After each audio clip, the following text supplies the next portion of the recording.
কলকাতার এই মন্দিরের মূর্তির নিচে চাপা পড়ে ঠিক কী লুকিয়ে রাখা আছে?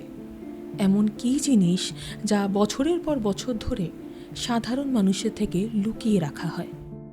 এখানে নাকি একটা নির্দিষ্ট দিনে পুরোহিতেরা নিজেদের চোখ কাপড়ে বেঁধে সম্পূর্ণ অন্ধকারে ওই মূর্তির নিচে একটি গোপন সিন্দুক খোলেন। কিন্তু কেন কেন এই অন্ধকারের খেলা? কি আছে সেই সিন্দুকে? যে ইংরেজরা এদেশে নিজের খ্রিস্ট ধর্ম ছড়াতে এসেছিল, তারা খোদ কেন মাথা নত করেছিল এই মন্দিরে এসে? ওয়ারেন হেস্টিংস থেকে শুরু করে ইস্ট ইন্ডিয়া কোম্পানির বড় বড় সাহেবরা কেন এখানে এসে পুজো দিতেন? আজকের এই স্থানের কাহিনী বিজ্ঞানকে বুড়ো আঙ্গুল দেখাতে চলেছে। আজ আমরা কোনো ইতিহাস শুনব না। আজ আমরা এমন এক আদিম সত্যির মুখোমুখি হব যার সামনে দাঁড়ালে খোদ বিজ্ঞানেরও হয়তো বুক কাঁপে। তাহলে আর দেরি না করে চলুন শুরু করা যাক। সাল 1690।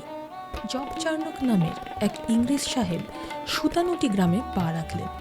খাতার পাতায় লেখা হলো কলকাতার জন্মদিন। কিন্তু সত্যিই কি তাই?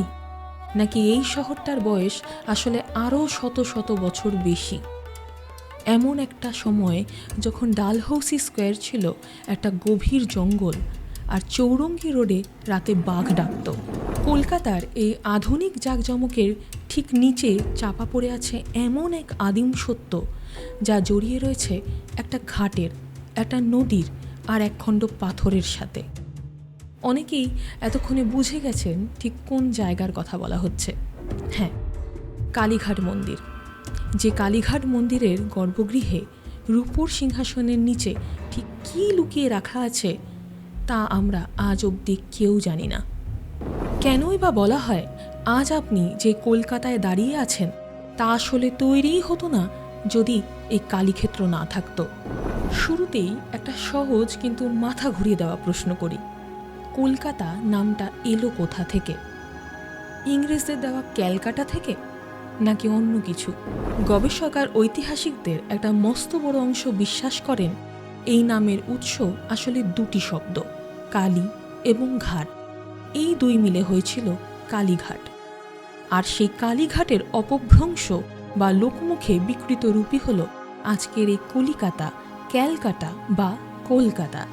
অর্থাৎ যে ইংরেজরা দাবি করে তারা এই শহর বানিয়েছে, তারা আসার বহু আগে থেকেই এর বুক চিরে বয়ে যেত আদি গঙ্গা, আর তার তীরে টিমটিম করে জ্বলত এক কাপালিকের যজ্ঞের আগুন, যেখান থেকে উৎপত্তি আমাদের সিটি অফ জয়ের। কিন্তু কি ছিল সেই জঙ্গল ঘেরা কালীঘাটে? কেন ডাকাতেরা এখানে নরবলি দিত? চলুন ঘড়ির কাঁটা পিছিয়ে নিয়ে যাই কয়েকশো বছর পেছনে। পৌরাণিক কাহিনী আমরা কম বেশি সবাই জানি। দক্ষযজ্ঞে সতী দেহত্যাগ করার পর মহাদেব যখন তাণ্ডব শুরু করেন, তখন বিশ্ব ব্রহ্মাণ্ডকে বাঁচাতে বিষ্ণু তার সুদর্শন চক্র দিয়ে সতীর দেহ 51টি খণ্ডে বিভক্ত করেন। যেখানে যেখানে দেবীর দেহের অংশ পড়েছিল তাই আজকে সতীপীঠ।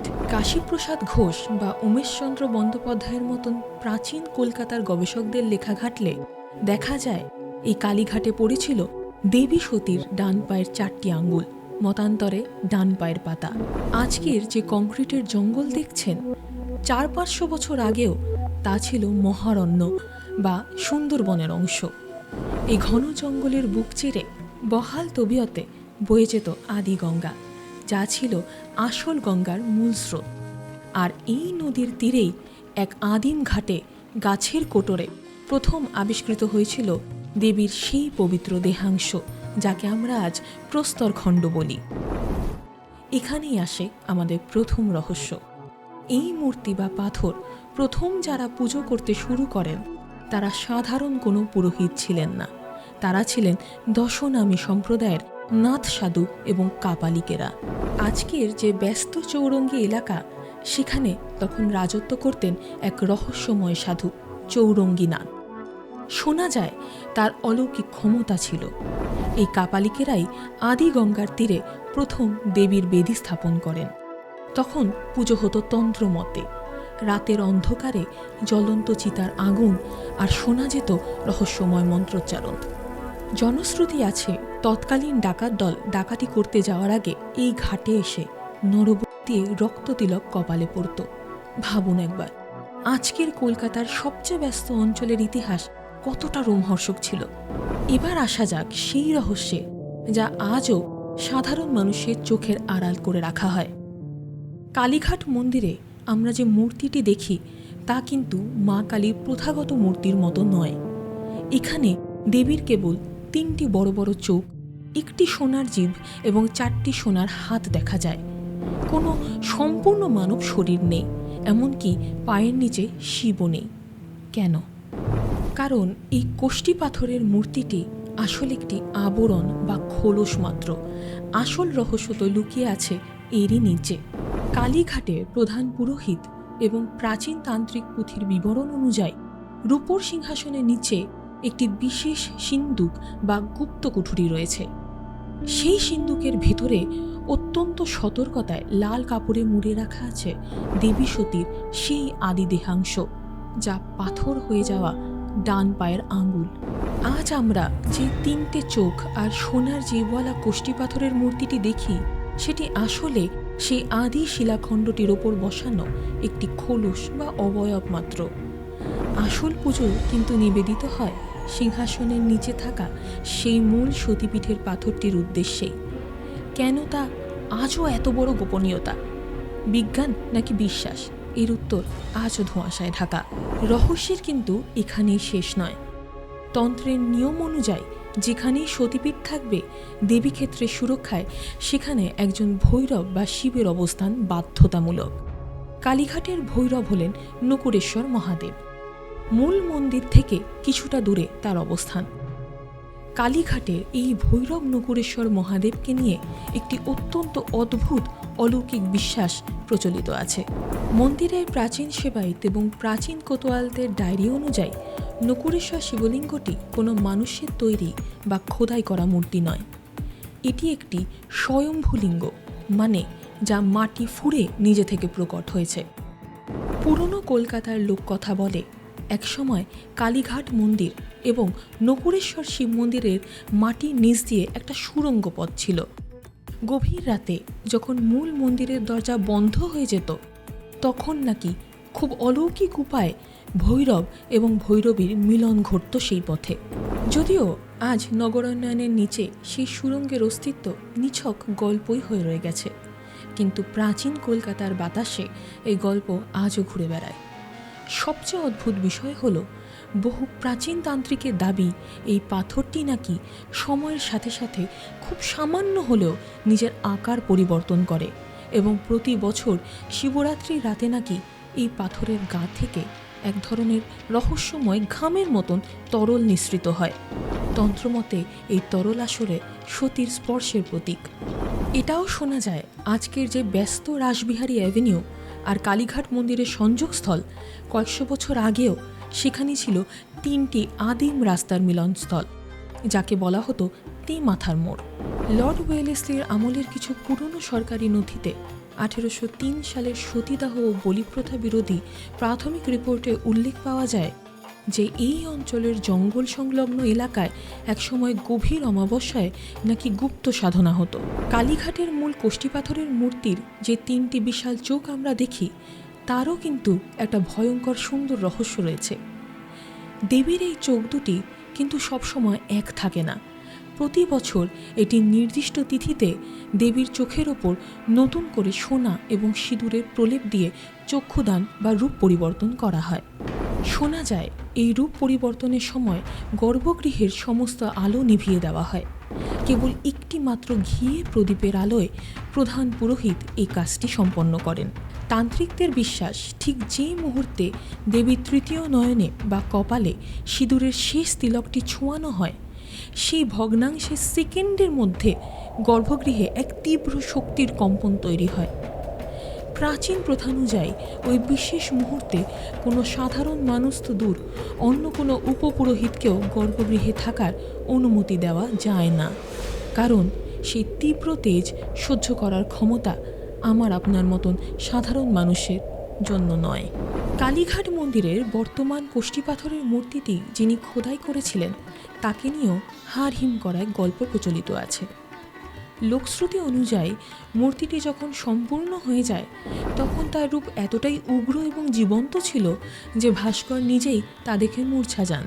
তন্ত্রের কিছু গোপন পুঁথি অনুযায়ী প্রাচীনকালে দেবীর এই মূর্তিকে সাজানোর জন্য যে মুন্ডমালা ব্যবহার করা হতো তার নিচে নাকি প্রাচীন কাপালিকদের ব্যবহৃত আসল মানুষের খুলির হাড়ের কিছু অংশ রূপো দিয়ে বাঁধিয়ে রাখা হয়েছিল। আজ যখন দেবীর রাজবেশ বা বিশেষ স্নান করানো হয় তখন গর্ভগৃহের দরজা বন্ধ করে এমন কিছু গুপ্ত মন্ত্রাচ্চরণ করা হয় যা সাধারণ কোনো স্রোত বা চণ্ডীপাঠের অংশই নয়। সেটি নাকি প্রাচীন ডামরতন্ত্র ও ষটকর্মের অংশ। পৌরাণিক বিশ্বাস অনুযায়ী মহাদেব যখন তাণ্ডব নৃত্য করেছিলেন তখন তার হাতে ডমরু থেকে যে আদিম ও তীব্র ধ্বনি তরঙ্গের সৃষ্টি হয়েছিল তা থেকেই ডামরতন্ত্রের উৎপত্তি। এটি শিবের মুখনিসৃত অত্যন্ত গোপন এবং উচ্চ পর্যায়ের তান্ত্রিক বিদ্যা।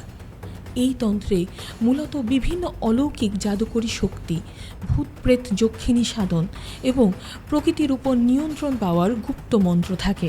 এটি ভয়ঙ্কর কারণ সাধারণ কালী পুজোয় যেখানে মোক্ষ বা ভক্তি খোঁজা হয়, ডামরতন্ত্রের সাধকেরা খোঁজেন সিদ্ধি বা অলৌকিক ক্ষমতা, যেমন ধরুন বাতাসে ভেসে থাকা, অদৃশ্য হওয়া বা কোনো মৃত মানুষের আত্মার সাথে যোগাযোগ।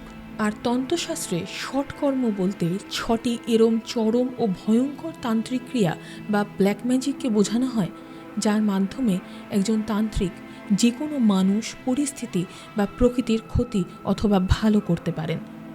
এই 6টি কর্ম আপনাকে ধীরে ধীরে বলছি। প্রথমটি হচ্ছে শান্তিকর্ম, যেখানে কোনো রোগ, মহামারী বা কুদৃষ্টির প্রভাব থেকে মুক্তি দেওয়া বা পরিবেশকে শান্ত করানো হয়। দ্বিতীয়ত বশীকরণ, যেখানে কোনো মানুষের মন বা মস্তিষ্ককে সম্পূর্ণ নিজের নিয়ন্ত্রণে নিয়ে আসা হয় যাতে সে তান্ত্রিকের বা যে এই বশীকরণটি করেছে সে ইচ্ছে মতন তাকে চালনা করতে পারে। তৃতীয়ত স্তম্ভন, এখানে কোনো চলমান শক্তিকে স্তব্ধ করে দেওয়া যেতে পারে, যেমন শত্রুর জীব স্তব্ধ করা যাতে কথা না বলতে পারে, বা ধেয়ে আসা বন্যা বা আগুনকে থামিয়ে দেওয়া। চতুর্থত বিদ্বেষণ, অর্থাৎ দুজন মানুষের মধ্যে যেমন পরম বন্ধু বা স্বামী স্ত্রীর মধ্যে তীব্র শত্রুতা ও ঘৃণা তৈরি করে দেওয়া। 5 নম্বর উচ্চাটন, এখানে কোনো মানুষের মানসিক ভারসাম্য নষ্ট করে দেওয়া হয়, তাকে ঘরছাড়া করা বা তাকে তীব্র মানসিক যন্ত্রণায় ছটফট করানো হয়। এবং 6 নম্বর মারণ, এটি সবচেয়ে ভয়ঙ্কর ক্রিয়া। দূর থেকে তন্ত্রের শক্তিতে শত্রুর প্রাণনাশ বা মৃত্যু পর্যন্ত ঘটানো হয়। লোকশ্রুতি অনুযায়ী আজকের দিনে আমরা মন্দিরে যে পাঁঠা প্রথা দেখছি, একসময় তা শুধু পশু বলির মধ্যে সীমাবদ্ধ ছিল না। অষ্টাদশ শতকের মাঝামাঝি সময় যখন এই অঞ্চল ঘন ম্যানগ্রোভ অরণ্যের ঢাকা ছিল, তখন এই তল্লাটের অধিপতি ছিলেন রঘু ডাকাত। কথিত আছে ডাকাত সর্দার রঘু ডাকাত এবং মনোহর ডাকাতেরা যখন আদি গঙ্গা দিয়ে নৌকো করে আসত, তখন বিজয়া দশমী বা কার্তিক অমাবস্যার রাতে এই মাথার মোড়ে দেবীর উদ্দেশ্যে গুপ্ত নরবলি দেওয়া হতো। রঘু ডাকাত দেবীর সামনে কোনো মানুষকে বলি দেওয়ার আগে তাকে আদি গঙ্গার জোয়ারের জলে স্নান করাতো। তারপর সেই আগের মুহূর্তে যদি সেই দেওয়া মানুষটি ভয়ে চিৎকার না করে সম্পূর্ণ স্তব্ধ হয়ে যেত, তবে ধরে নেওয়া হতো দেবী বলি গ্রহণ করেছেন। আজ যেখানে হাঁড়িকাঠ বা স্থানটি রয়েছে, পুরনো মানুষেরা বলেন গভীর অমাবস্যার রাতে যখন চারপাশ নিঝুম হয়ে যায়, তখন নাকি সেই বলিকাঠের পাশ থেকে একটা ভারী দীর্ঘশ্বাসের শব্দ এবং আদি গঙ্গার জলের শব্দ শুনতে পাওয়া যায়, যেন কেউ এখনও সেই আদিম রক্তের দাগ ধুইয়ে ফেলছে। আজও নাকি অমাবস্যার নিঝুম রাতে ওই অঞ্চলের আদি গঙ্গার ঘাটের বাতাসে এক অদ্ভুত ভারী গন্ধ পাওয়া যায়, যা সাধারণ নদীর গন্ধের চেয়ে অনেকখানি আলাদা। আজকের এই বিশাল মন্দিরটি কবে তৈরি হলো? এর পেছনে আছেন বরিশার বিখ্যাত জমিদার পরিবার সাবর্ণ রায়চৌধুরী। 1610 সালে লক্ষ্মীকান্ত রায়চৌধুরী প্রথম এখানে একটি ছোট মন্দির তৈরি করেন। কিন্তু বর্তমানে যে বিশাল চূড়া বিশিষ্ট আটচালা মন্দিরটি আমরা দেখতে পাচ্ছি তা তৈরি হয় 1809 সালে সন্তোষ রায় চৌধুরীর উদ্যোগে। মন্দির তৈরিতে খরচ হয়েছিল তৎকালীন সময় প্রায় 30,000 টাকা। মজার বিষয় হলো এই মন্দির শুধু হিন্দুদের বিশ্বাসের জায়গা ছিল না। কলকাতার আদি দলিল ঘাটলে দেখা যায় ইস্ট ইন্ডিয়া কোম্পানির বড় বড় সাহেবরা, এমনকি খোদ ওয়ারেন হেস্টিংসের মতন গভর্নর জেনারেলও নিজেদের বিপদ থেকে বাঁচাতে বা যুদ্ধে জয়ের পর কালীঘাটে মায়ের উদ্দেশ্যে পুজো পাঠাতেন। ভাবা যায় যে ইংরেজরা এদেশে খ্রিস্ট ধর্ম ছড়াতে এসেছিল, তারাও এই ঘাটের শক্তির কাছে মাথা নত করতে বাধ্য হয়েছিল। আজকের এই আদিগঙ্গা হয়তো বুঝে এসেছে। মেট্রো রেলের পিলার আর শহরের আবর্জনায় সেই আদিম স্রোত আজ কোথাও হারিয়ে গেছে। কাপালিক দেশ সেই চিতার আগুন নিভে গেছে বহু শতাব্দী আগেই, কিন্তু রয়ে গেছে ইতিহাস, রয়ে গেছে সেই রহস্যময় টান। কলকাতা কেবলমাত্র ট্রাম, ফুচকা আর ভিক্টোরিয়ার শহর তো নয়। কলকাতার আসল ডিএনএ লুকিয়ে আছে এই কালীঘাটের মাটিতেই, যেখানে আধুনিকতা আর প্রাচীন তন্ত্র আজও মিলেমিশে একাকার হয়ে যায়। প্রতিদিন হাজার হাজার মানুষ যেখানে ভিড় করেন একটু শান্তির আশায়, তারা হয়তো অজান্তেই ছুঁয়ে যান এই শহরের সবচেয়ে প্রাচীন এবং রহস্যময় স্পন্দনকে। কালীঘাট কেবল কোনো মন্দির বা স্থাপত্য নয়, এটা একটা জীবন্ত টাইম মেশিনের মতো। রূপোর সিংহাসনের নিচে বন্ধ থাকা সে আদিম সিন্দুক আর তার ভেতরের অন্ধকার পাথরটি আজ 400 বছর ধরে এই গোটা শহরের ভাগ্য আর আলোকে আড়াল করে নিয়ন্ত্রণ করছে। যেখানে এসে আধুনিক বিজ্ঞান আর যুক্তি ধুয়ে জল হয়ে যায়, আর অক্ষত রয়ে যায় শুধু একটি আদিম অলৌকিকতা। আজকের এই পুরো ভিডিও দেখার পর আপনার মতামত কি? বিজ্ঞান নাকি আদিম শক্তি, কোনটিকে আপনি এগিয়ে রাখবেন? কমেন্ট বক্সে আমাদের অবশ্যই জানান। লাইক শেয়ার করতে ভুলবেন না। এই চেনা শহরের এমন আরও অনেক অজানা, নিষিদ্ধ এবং হাড় হিম করা অধ্যায় জানতে চ্যানেলটি এখনই সাবস্ক্রাইব করে রাখুন। দেখা হচ্ছে ইতিহাসের অন্য কোনো অন্ধকার গলিতে। ভালো থাকবেন।